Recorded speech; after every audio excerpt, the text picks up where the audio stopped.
Hi, I'm Scott Daniels. I pastor in California, and I'm excited that you're exploring membership.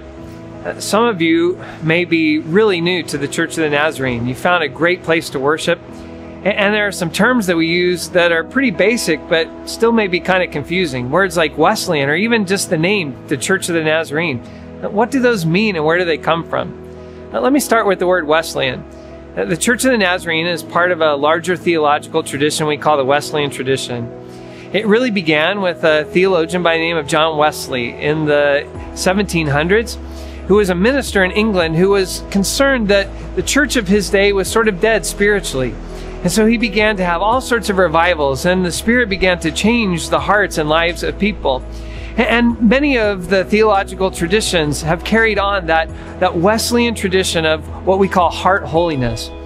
Sometimes when I'm asked, well, what is really the heart of Wesleyanism? What is a Wesleyan by definition? I say this, that almost all Christians believe that God's grace is pardoning, that God's grace forgives us of our sins, that is the primary thing that God's grace does. But Wesleyan traditions believe that God's grace not only forgives us, but that God's grace is transformational.